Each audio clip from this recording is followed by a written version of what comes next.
awake. We keep on learning and let's see how to adapt training so that we are able to live, act and react in this changing world. And now we are going to invite Enrique Dance, who is a lecturer in information systems at IE Business School.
Sueno. Hola, muy buenas.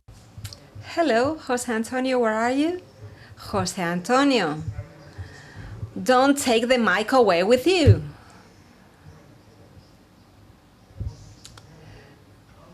So, have we got the audio is ready? The video is ready too? Okay, so we have everything. That's great. Okay, so we are all settled.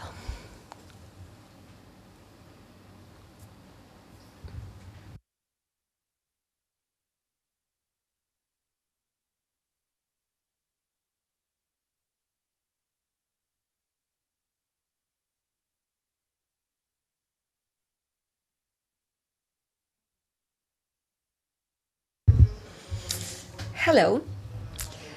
It is true that coming after Jose Antonio, it's very comfortable because I was listening to them and in my mind I was adding certain things. So the first thing I wanted to add, as you can all imagine, is this. Because Jose Antonio was referring to that. Well, I have added it, but I did it wrong. Well, that is what I just added. That VUCA is a magic term. In business schools, when somebody uses this VUCA, this VUCA, it is true that we have spoken so much about volatile environment, uncertain environment, that now it has ended up being a cliche. So in business school, as somebody says that, there you go. But Jose Antonio said it wasn't me. So what I'm going to try is to show you up to what point the environment is VUCA, V-U-C-A, and up to what point in such an environment what we should be wondering about is not only about what we know, but mainly what we should be wondering about is what we do not know about. We should try and think about the importance of those things that we cannot know about. We cannot know about them because nobody has ever been there before. And they haven't told us. So it is very important to understand that there are many things we do not know about. If we are thinking in teaching terms, that is of course essential. But more and more important is also this. We need to unlearn things, eliminate cliches coming from a specific environment that now is changing very, very quickly. It is true that in business schools we think that this is something topical, but it is not. It is very, very important for teachers to understand what is going on. This is not a commonplace. The things we know, the things we do not know about, because teachers and educators, people who are trying or attempting to teach others, they need to be able to say, well, I don't know, it is impossible to know about this, but I have to be daring and bold and try and understand, test it in one way or another. I need to be a freak, a geek. I need to be very courageous to try and understand before others. So in my school, I always make sure that I can read a lot and much faster compared to my students, and I always try and test things before. And when I go to school, I am able to speak about my experience, which will never be a complete experience. It will be just like trying to see whether the water is cold or warm. So it is very important for students to be conscious about a geek, somebody who is going to be trying, who has the vocation and the willingness to go and try everything. Because for many, many years, people used to say that teachers were quite conservative. And this is very dangerous. We cannot be conservative. And now I have decided to share with you or to talk about the Beatles. Let's think about this idea, a day in the life. Certain people say that this is one of their best songs. Yes, I think it is fascinating. At that point, it is true that they were getting into, funny stuff. But the idea is about I wake up at what I start doing. So up to what point the idea about thinking about a day in life, yes, a day in our life, a day in anybody's life, this idea. And maybe this will ring a bell. Do you know what this is? It depends on your age. Do you know what this is? Well, now you must have guessed, right? Up to what point? Well, these are the Jetsons.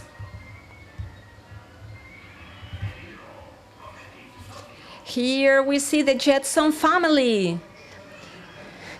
This was highly politically incorrect.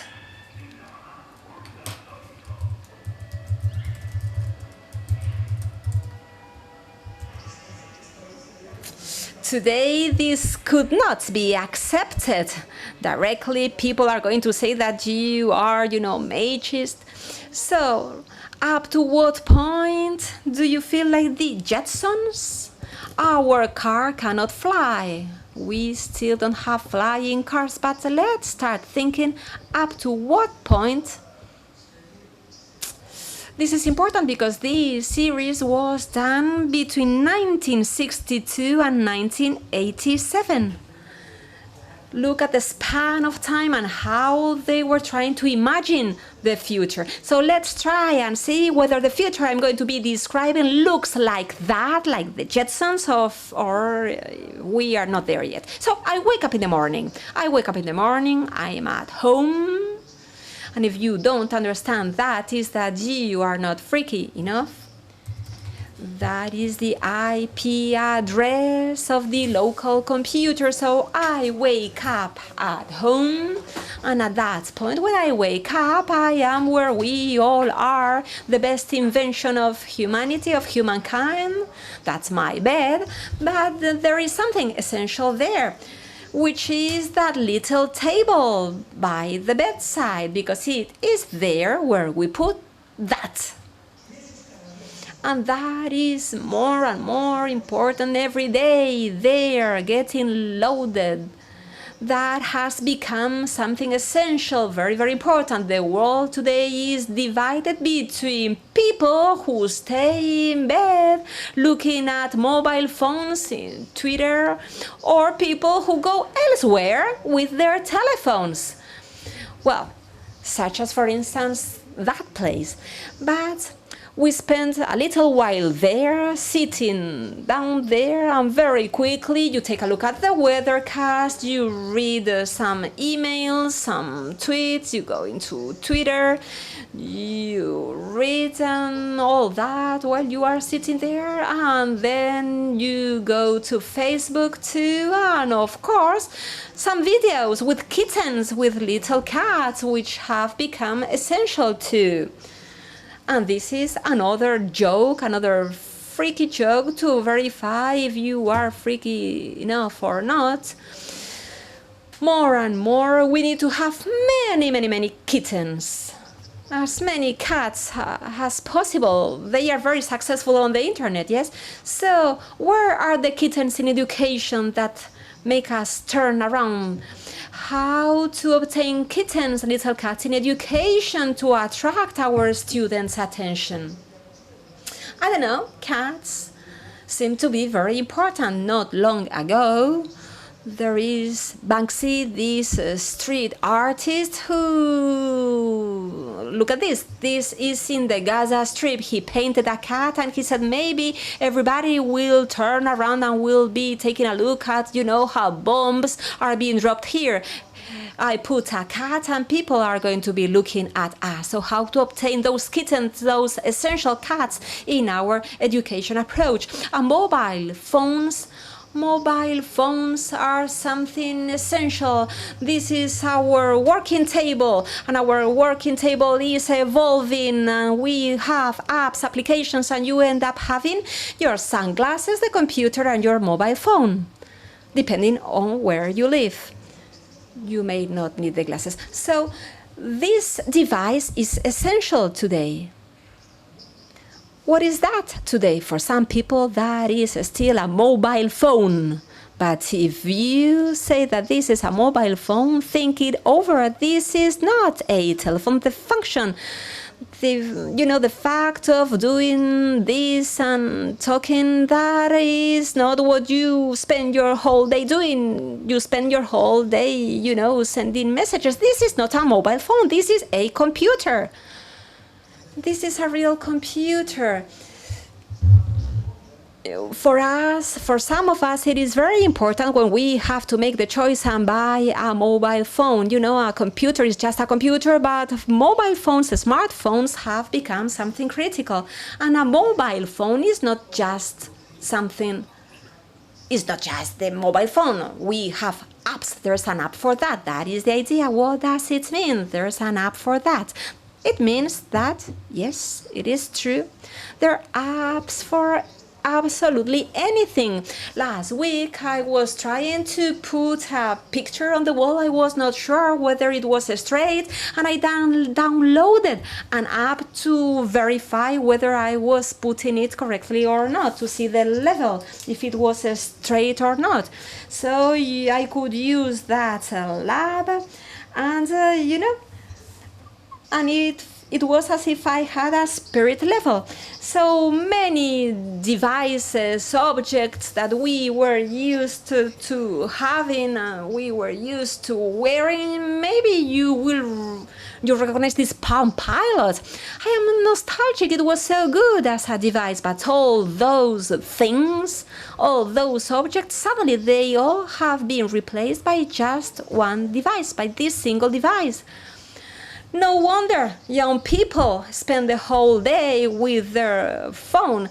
It happens to us too. If you come out of your apartment and if you have forgotten your phone, you say, impossible, I cannot leave. It is, if you forget your phone, you say, I'm sure that my car is going to break down, and you are driving and you are very, very worried, and you say, my car is going to break down and then I won't have my mobile phone. And yes, and I am sure that that day it is true that your car will break down and you won't have your mobile phone. So we all depend upon mobile phones, and that is crazy. Well, the truth is that I wake up in my bed, but not when the alarm clock goes off. If it was like that, my wife would hate me. No, I wake up when this little thing starts vibrating on my wrist. It's been some time that is how I wake up, and my wife is very happy because she doesn't have to stand a mobile phone or an alarm clock singing or whatever. So this is something that I wear 24 hours a day. Well, I take it off sometimes, to go and take a shower or to go for a swim. It measures how many steps I take. Yes, my watch is right now, taking all that into account, how many steps I make. So, my pulse, my steps, it records everything. And then I get up from bed, I go to the toilet, and what do I do next? I go up there. That is another device which is also going to tell me about my kilos, my pounds, the percentage of fat, and then it sends all the information to my mobile phone through an app, because if you are the one writing all those things down, you are going to be lying. We lie. And please don't say I would not lie. Yes, you would also lie the day before you ate, 2,000 calories.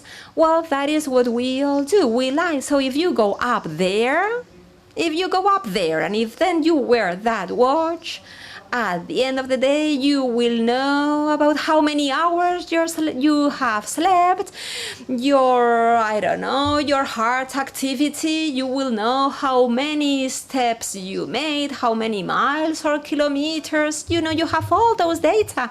You will know about, your heartbeat. And this can be very indiscreet if you're going to be sharing all this information when suddenly at 3 o'clock in the morning there is a lot of, activity in your heart.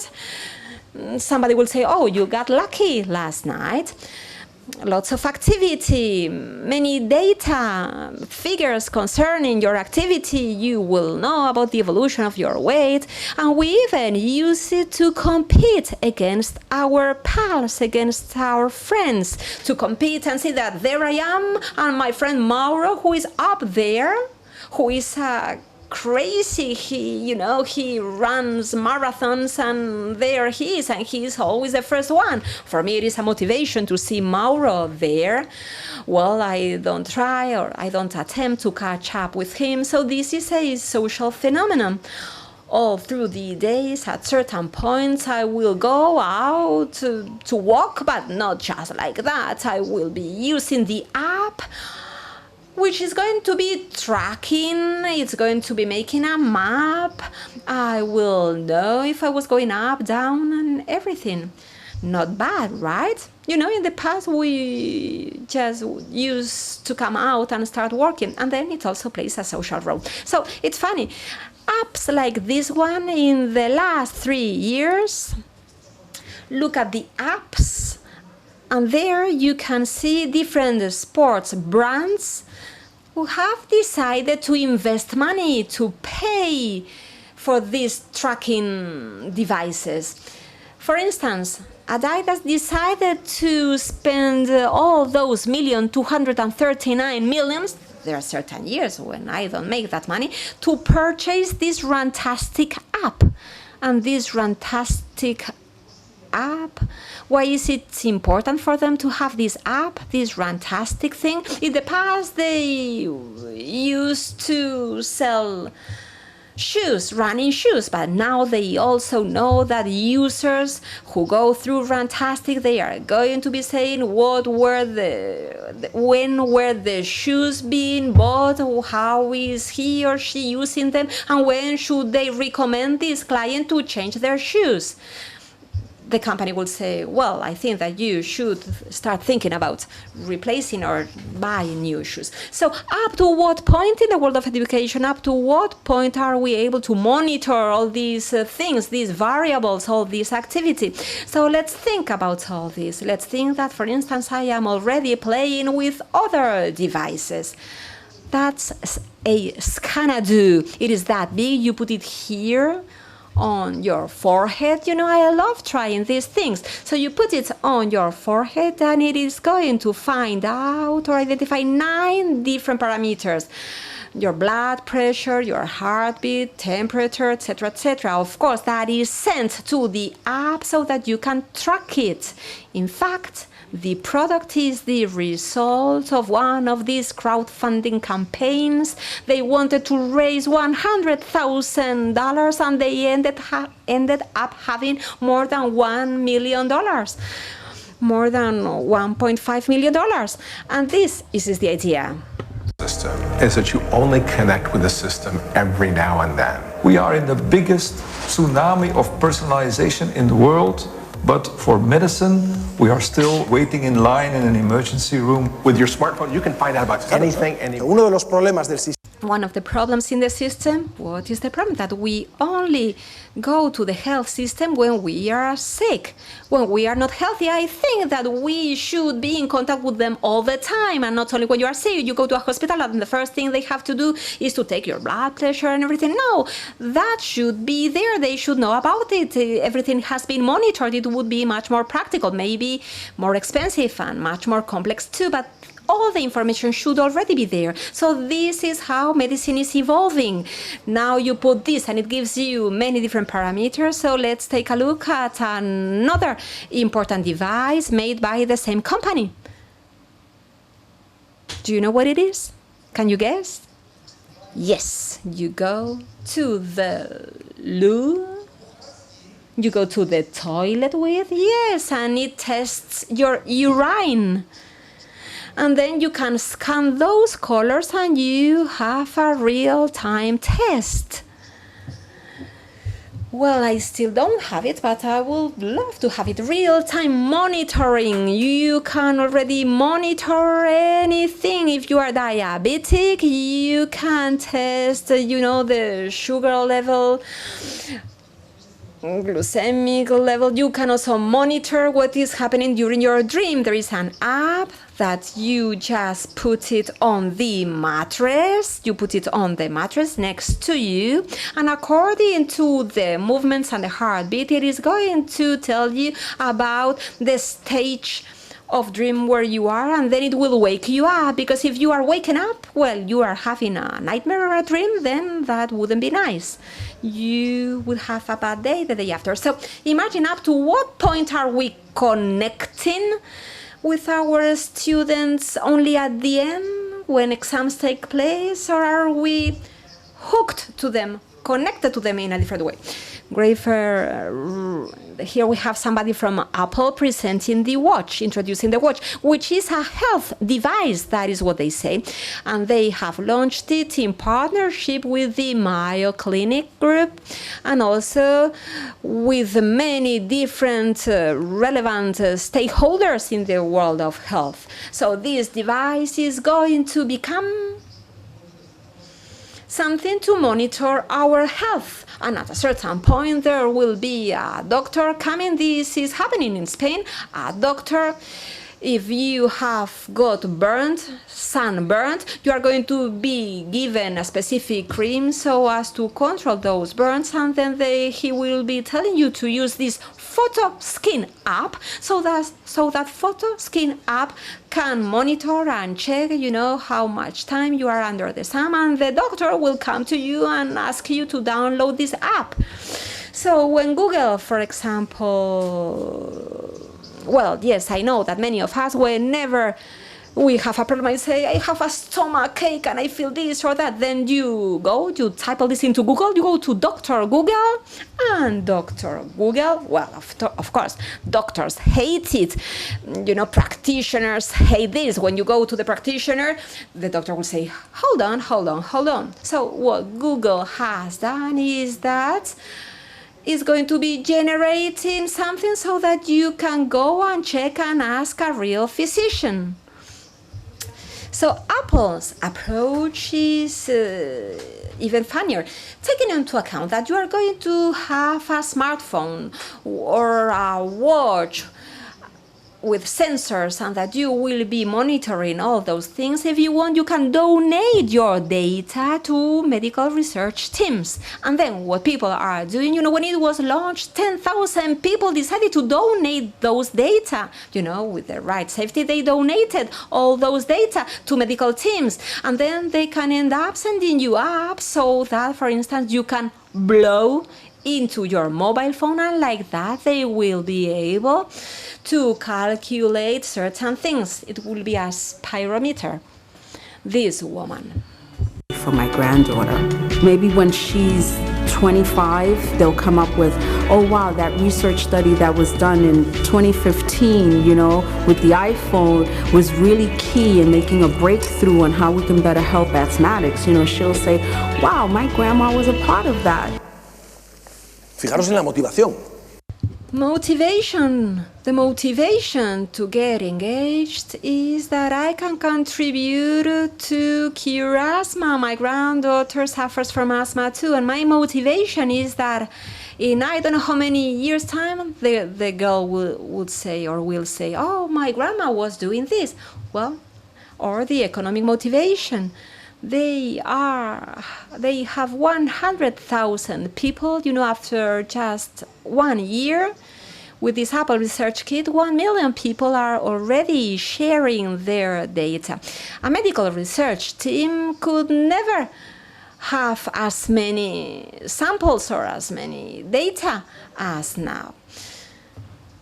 And now in your computer, you can have a software able to analyze whether you are depressed or not, depending on how you move or depending on different things that can also be assessed. Well, I am not depressed. I don't think so. I continue. I wake up, and before I leave my bedroom, I'd better remember to switch the alarm off, because if not, all the neighbors are going to hate me. Está erizada.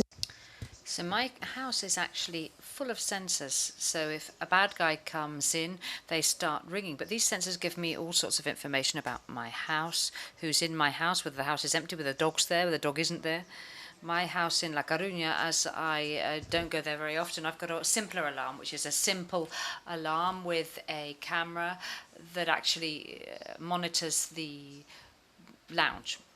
Let's just imagine how many things that were just stupid, relatively stupid things, now have become smart. Alarms are now far more smart. They will ring to ward off any bad guys, but they'll also connect to your mobile phone. They'll send you real-time images. You can get them to phone the police and all sorts of things. What about a thermostat? The most stupid device in the world. You can't just turn it one way if you're hot and the other way if you're cold. Now it's completely different. I go to my house in La Coruña where it's pretty cold.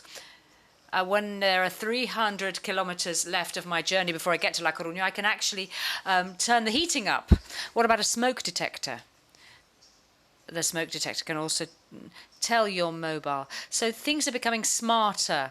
Everything is smartized. I know it's a horrible world, but everything is being connected. So what we're ending up with is a future in which everything that can be connected will be connected. Whatever you can think of, everything, every single thing is going to be connected to everything else. And we are absorbing real-time data for everything that we're using. But anyway, I'm up, I've had my breakfast, I'm now going to find out what's going on in the world before leaving my house. So I go and read the newspaper, but actually I don't do it like that. It's not like in that. I don't read the paper like this guy's reading the paper. But my daughter actually looks at this photo and thinks the guy is a Martian. They don't read paper newspapers because they think it's absolutely absurd to have an enormous piece of paper with yesterday's news that not only is it yesterday's, but it doesn't update. I don't know about you, but more and more people actually connect some kind of a social network, which, according to some people, are gobbling up internet, because what they're aiming to do, this is the latest story created by Facebook, is the possibility of all of those people who generate information to upload it into Facebook servers. So hypothetically, they could reach 1,600,000 readers of Facebook that they have. But if you get more people to read your news and your advert, the Facebook will say to you, well, congratulations, you've earned more money, and they'll charge you a commission. What Facebook wants is for their network to be full of things. When will they charge you a commission? If you decide that you haven't got sufficient advertising and you want Facebook to put your advert up, then Facebook will say, okay, I'll put your advert up there. I'll make sure that the advertisement has something to do with what you've written. And in this case, 70% of what you earn is for you, for your little body, and the other 30% is for Facebook. And it's a normal commission. Google's in 68-32, Apple's 70-30%. So it's quite a normal commission. So what does this little man want out of us? What is he aiming to get? He wants to become the biggest form of mass media in the world without actually producing any information. Increasingly, you go to Facebook. What for? What do you go to Facebook for? Not to know what your cousin, your nephew, or whoever is doing, or whether it's somebody's birthday. No, you go to Facebook to read news items that the network has shared. And what you try to do is go to avoid FOMO. FOMO means fear of missing out. So you're not necessarily seeing what your friends are doing, but you fear missing out. What you want to do is to read news so that when you go and have a cup of coffee with your friends, you know what they're talking about. Let's now, for example, look at the case of something you want to buy. I have my coffee, I put the washing machine, I heat something up, and this is what happens. Everything's fine and operating nice until all of a sudden I've run out of coffee capsules, and without coffee capsules.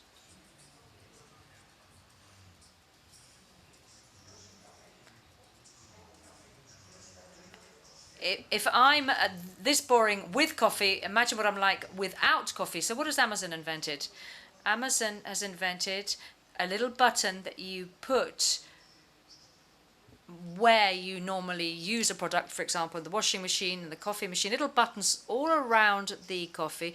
And we're offered these little buttons in case we forget something. What they've realized that these little buttons respond to an impulse, an immediate mental desire. You press the button, you order something.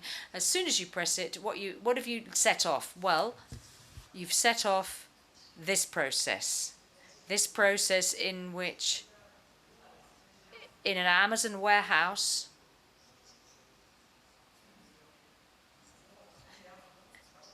you can see what's happening. Everything moves on its own. It's like magic, like witchcraft. Well, actually, it's not witchcraft. It turns out that Amazon's warehouses, this was initially, by the way, just a pilot project, but it's now being expanded and works in Satil. And in Amazon's warehouse, we have these little robots that move. And actually, the size of that robot is calculated in such a way that it can move underneath the shelves. When it gets underneath the shelf, it unwinds itself. It goes up a bit, and then it takes the whole shelf with it. There you go. There's the product that I ordered on that shelf. So the product moves around. There you can see it. Moving around in the warehouse until it gets to the person who's got to make my package and send it to me. And the only thing they have to do is pick up the product and put it and send it off to me. And of course, that makes logistics easier. What did this warehouse look not so long ago? Well, it had people in it called pickers who used to run around the factory. This is the feeling that the picker has today. Actually, he feels that objects just appear out like magic. They're now packers, they're no longer pickers. So these pickers no longer have to run around the warehouse and bring to the packer his products. The packer just gets his objects out of thin air. That's how things work. It's cheaper and there are less mistakes. So what do you do when the robot has returned the shelf to where it used to be and puts it back where it should be, and it puts it according to the demand that is being generated and according to the algorithms that have been generated? What do you do when it's put back? Every time it's needed, the robot knows it just needs to unscrew itself, and it goes and plugs itself in and recharges itself. So just imagine, these are things that allow Amazon to have delivery windows in some parts of Manhattan of just 1 hour. 1 hour is what we call the infinite larder. You want anything, you just press a button and it appears. It's the infinite larder. It may well be that what you've ordered, if you're in a bit of a rush, it might even be less than an hour. You might even get it differently. And this is when we start getting a supersonic delivery. This is a 30-minute delivery. In 30 minutes, what you do in the warehouse is put the item in a different shaped container, a container that is sent along the conveyor belt, and when it gets to the end of the conveyor belt, there isn't a picker, but this, you've probably seen this in a video. What is a little drone? A little drone flies away and delivers it to you. It'll probably stop working now because as soon as Donald Trump's president, what people start doing is shooting these drones down. You can laugh, but watch it. If the Spanish government I don't like, I can just emigrate. But what happens when Donald Trump becomes president of the US? Where are we going to emigrate to, Mars? So there you go. How many people are going to, in just a very short space of time, have their professional future based on this kind of thing? Small little things like these. Look at the panic attack that the North American government suffers from when they suddenly realize that 1 million of drones are going to be in the hands of users who have actually no idea of flying anything. At Christmas, they're going to be given them. Can you imagine? That was the star present last Christmas. All of a sudden, people are mad about flying their drone and have never flown anything in their lives. Okay, anyway, I get my product, I use my product, I like the product or I don't like the product. The thing is, on many occasions, what do? Well, we explain our experience that we've had with the product, and we say that on social networks. I say, I love that product, or it was an awful product, whatever. So we've got a society which all needs information all the time. One of the major areas of work is in community managers. This is something that not such a long time ago wasn't a job. It didn't even exist. And all of a sudden, you see on the jobs page that they want a community manager with this level of experience, etc. It's like listening to conversations that's being generated in real time. And we've now seen that for many requests that are made to a company, for example, banks talk about banking WhatsApp, insurance companies talk about insurance WhatsApp. It's instantaneous. You don't have to call. Phones aren't for calling. I can remember waiting for my daughter for half an hour, waiting for somebody, and half an hour she spent, my daughter, just playing on her mobile phone. And I said, why don't you just call that person? And she said, no, we don't call. We send each other WhatsApps. So now we've started moving from this to this. Bots. Bots are conversational agents who, depending on what you work, what the bot does,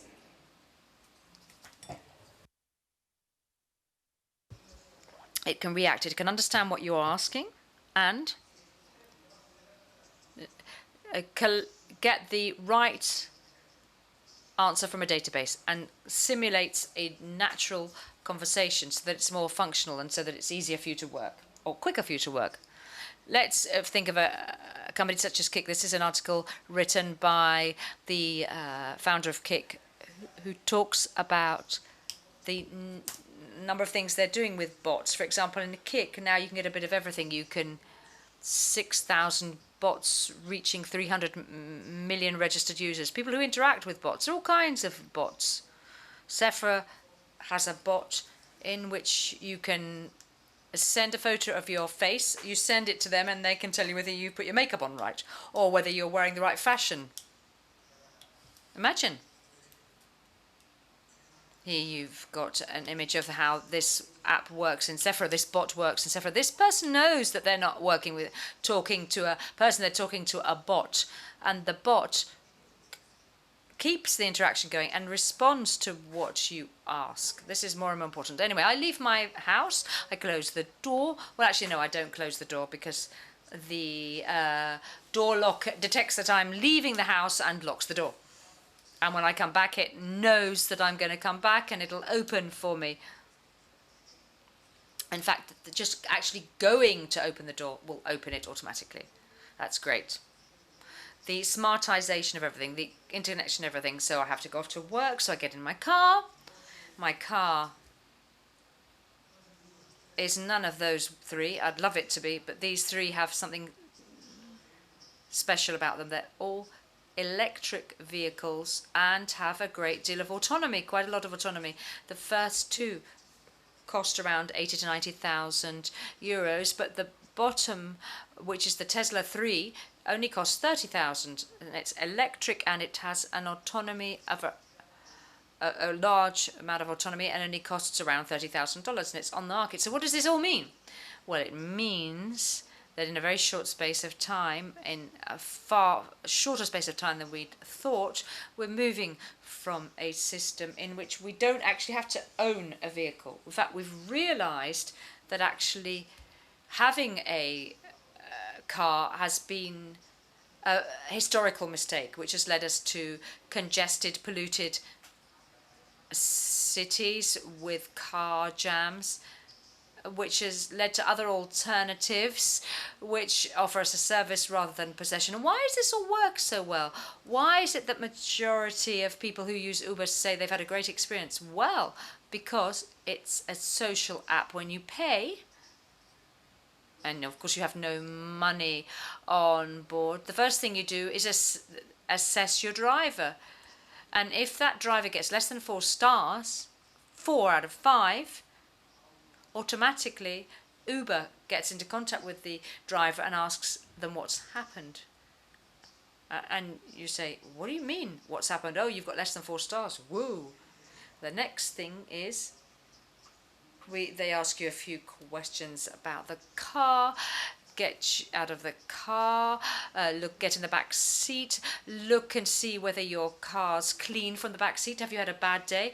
Are you angry? Are you upset? Can you just check all these different points? What's up? Why have you got less than 4 stars? Because if it's an incident that's in isolation, that's fine. But if it's not an incident that's isolated and you go below a 4-star rating, Uber will no longer have you on their books unless you attend a re-education course. Do you actually think this is exaggerated? Do you think I'm exaggerating? I've spent 26 years with a teacher just like that. Every time my students score below 4 out of 5, my director calls me and says, Enrique, what's the matter with you? If I go below 4, as we have a matrix assignation session, my area director can actually send me a different course. But when the course director sees that I'm below 4, say, no, I don't want him, because he's going to bring my average down. It's interesting, isn't it? I actually feel like an Uber driver myself. But Uber is generating all kinds of changes, social changes. Now, today, teenagers, in the US, by the way, you can drive at 16. 16 is this magic moment in which you, as a teenager, become older. No, not older as age, officially older, because you can go things, you can drive, you can collect people up, you've got a back seat. And I don't know why these Americans love the back seat. I just put my jacket on the back seat, but everybody likes the back seat in America. I can't imagine why.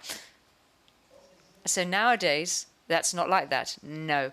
The average teenager in the US doesn't want a driving license. In fact, parents have to convince them.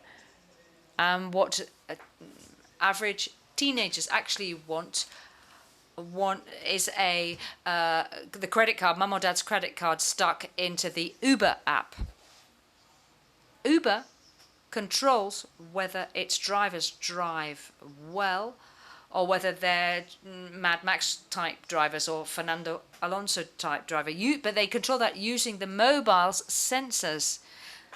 If you sort of turn the corner and you're only on two wheels, then your mobile sensor will immediately send this information to Uber. So everything is connected by sensors.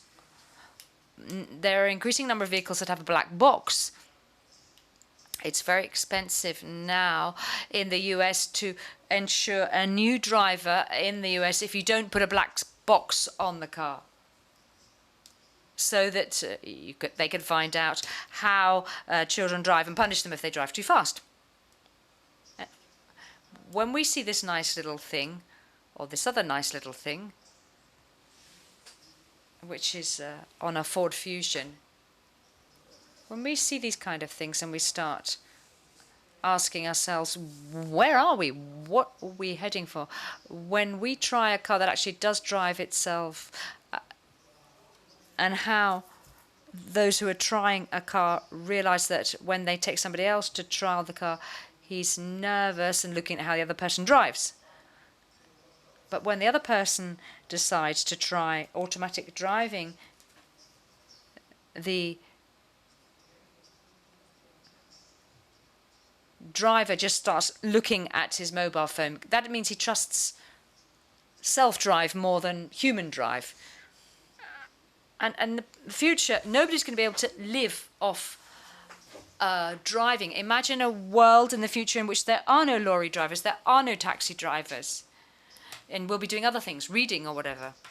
How many things are changing in this world? What happens in an environment in which the person who's responsible for an accident is actually the car manufacturer?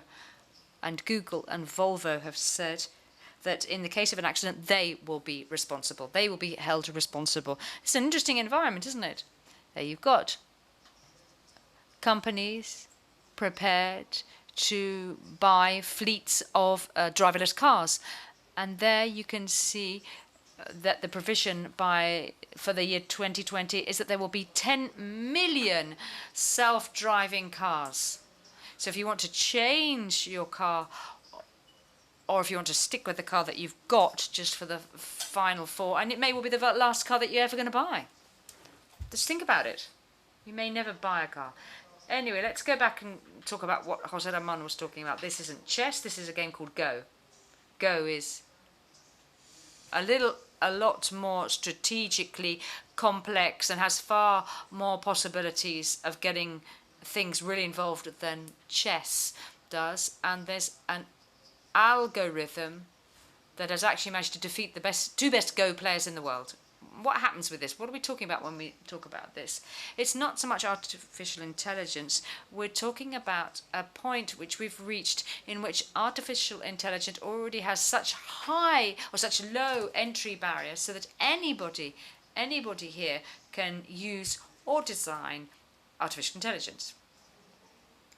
A short time ago, a professor at Georgia Tech, in a 6-month course, just a semester course, decided that he was going to have a teaching assistant.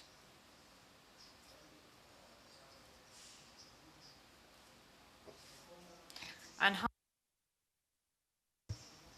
a teaching assistant called Jill Watson, and Jill Watson was on the verge of being nominated by the students as the best teaching assistant. But actually, she wasn't a teaching assistant. She was artificial intelligence built on Watson.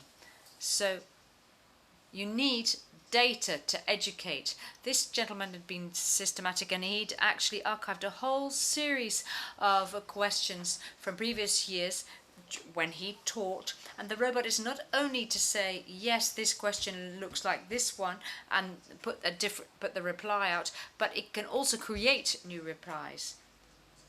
In 6 months, the university students didn't realize that Jill Watson wasn't a person. So what are we talking about here? We're talking here about the fact that for us, this kind of tool should start looking familiar to us. There are introductory books of all kind about how to make a hello world, which is the first programming exercise with these kind of tools. Your obsession as teachers should be how many of these tasks that take me a lot of time to do as a teacher can I replace through a machine, or when will the machine replace me, more to the point. These would be an interesting thing to think about, because the entry barriers to machine learning and artificial intelligence are going down incredibly. So today we need to think where we are. We've gone from the black box, which is a typical algorithm. Normally, if you've got AI, what you get is an algorithm which you then have to try to understand. But now, we don't try to understand an algorithm, no. The only thing we do is see what comes out of the box. And we don't try to understand what the box has done. That would be far too complex. So what do? We check whether the algorithm gives us better results than the human equivalent. Nowadays, it's a bad time for soothsayers, and it's a good time for tax ministers. Our Minister for Inland Revenue, Mr. Montoro, says that our activity, or our lack of activity on social networks, will be one of the elements that he uses to check whether you really are putting on your tax return what you should do. When you read this piece of news, you don't imagine this dark tax inspector looking into your Facebook account and looking at a photo of a boat and thinking, "Ooh, why has this person got a boat?" No, it's algorithms. That's the level we've attained. So we need to do what we can to make our students understand that they're going to be living in a world in which the idea is to generate data, in which these data are going to be processed, and everything is going to come from network activity. From the moment you get up in the morning, the moment you put your coffee on, or you leave your home. So what we're talking about here is a revolution, a complete revolution. Volviendo a los Beatles. Una revolución. Revolution, yes. That's what's there, that's out there. In very short space of time, we've invented this thing called internet. We've put it into our pockets directly. And now what we talk about today is this graph, which some say is the most important graph that has ever been drawn. Have you ever seen this? It's Moore's law. The evolution of computational power over decades.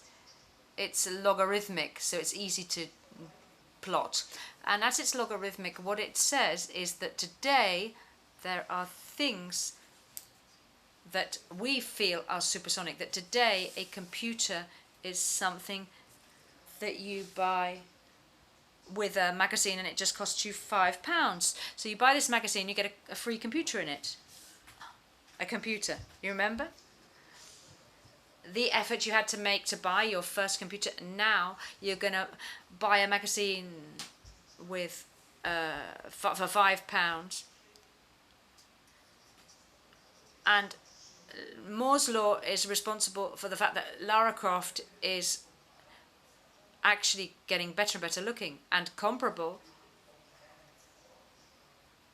with, let's see her whole body. I can remember friends of mine, when the first Tomb Raider was brought out, they said to me, oh, she's really tasty, that Lara Croft. I don't know what to think about these children because, well, I mean, tasty. Yeah, I mean, she was made up of a lot of angular shapes. These were the same friends who said to me that internet porno was okay because internet was so slow. Things came down linearly, so it's far more exciting because, you know, it was the apprehension. I need to review my friends, and if you want the male version, this Kobe Bryant in the first NBA video, and on the right, this isn't Kobe Bryant, this is what Kobe Bryant looks like now in the game. He's even got little droplets of sweat. It's imagine he looks like a real person. This is what I'm talking about. We're talking about a generation. We are educating a generation so that when they come back from kindergarten, they're going to be pissed off because they don't have Wi-Fi, a wireless connection. This is a generation who've seen how their parents have put online the scans they had, i.e. that means that these babies are in internet before they're even born. And they don't connect to internet. Connecting to internet, it's just something that doesn't exist. Internet is just omnipresent. It's always there. We're surrounded by internet. You don't go and connect to internet. It's not you. You're already in internet. So they've redefined Maslow's pyramid.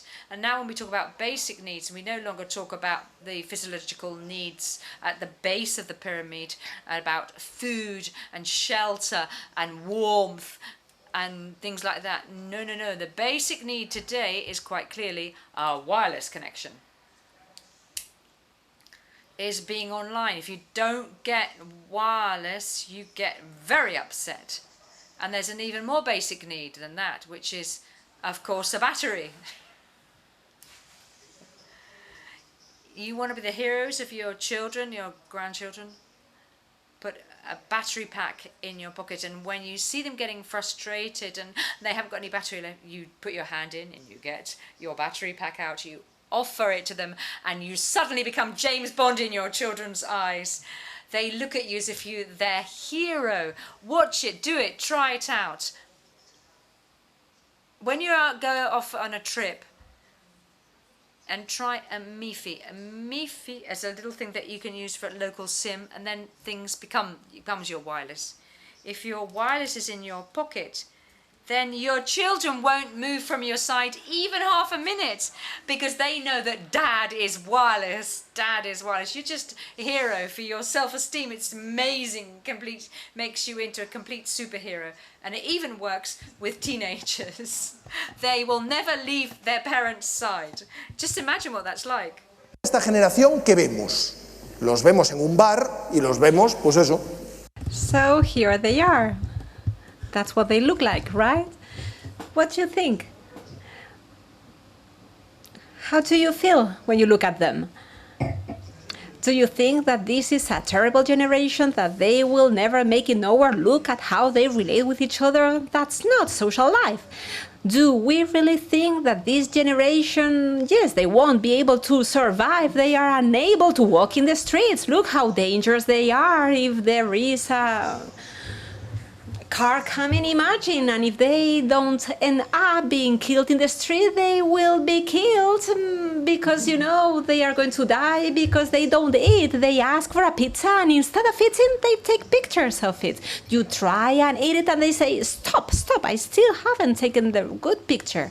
So let's think about it. Our sensation as a different generation implies that we only criticize them, and we say, but what are they doing? But this is something natural. This is normal. You know, when you raise a generation within a permanent connectivity environment, as soon as they don't have that connection, It is awful, and it would be as if we wanted to criticize them and say, let's forbid newspapers because they used to speak to each other, they had a social life, and they used to talk, and now look at them, there they are all reading the newspapers.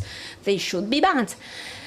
Each generation has its or their own attention generator, so what we have to try and do is to try and understand them and adapt ourselves to them.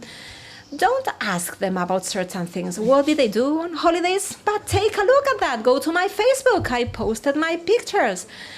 To write about what I did, to write a report on what happened in this battle or that battle. If you ask me, what am I gonna do? I will go battle, whatever. I will go to Wikipedia, and there it is. And there are just 3 keys in my keyboard.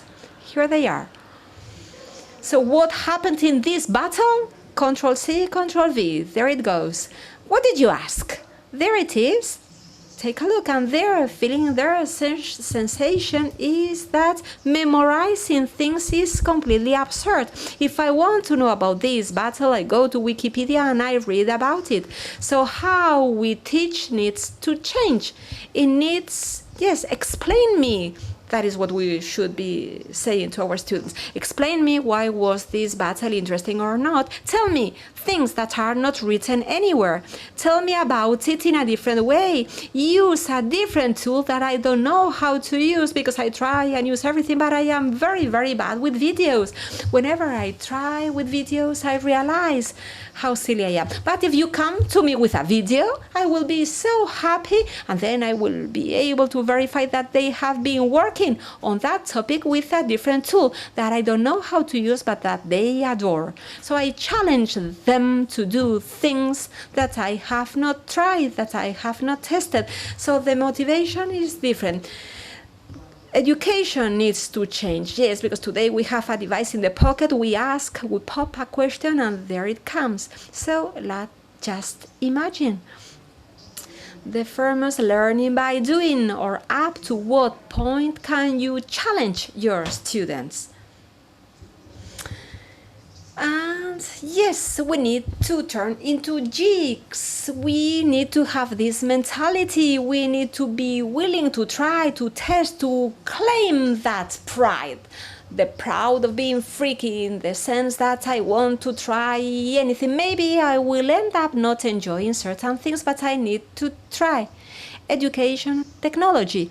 That is one of the most important things. We are still talking about fintech, insult tech, but this is something that is going to be evolving dramatically. So this doesn't mean that we will be able to fix your computer. No, it's something else. So that is what I wanted to share with you. What are we? We are magicians, and the others are just muggles, just like with Harry Potter, who haven't understood anything. So that is the right attitude. Up to what point has your job changed? You know, in this last hour, things change just as fast as that. And our organizations need to be able to adapt to change, because that change will only take place if our organizations are there to support us, to be able to make the change happen. So that is what I wanted to tell you about. Yes, we need new skills, sure. We are going to require new skills. We are going to be generating and training those new skills with our students, and then we are going to have fun, implement and think and scratch our head, because we cannot keep on using the same notes we were writing down last year, not within this environment. So lots of hard work ahead. Also, we need plenty of common sense. Don't think that digital natives, no, those don't exist. Maybe it will be easier for them to use certain tools, but they have not developed their common sense. And if you don't assist them, there will be digital orphans. So we need to keep on supporting them. Yes, we need to keep on being by their side. No, we still have things to do with them. So, but this will only be successful if we put loads of passion into our work. Because if we want to make a difference, we need to have fun in what we are doing. We need to feel passion because we are trying and testing new things, and because we are conscious that that is the only way to move forward. So that was my message. There are many more elements within this puzzle, but we are going to stop here. Well, I don't know. Are we ready to do this? If you feel ready, that is great, or if not... Muchísimas gracias.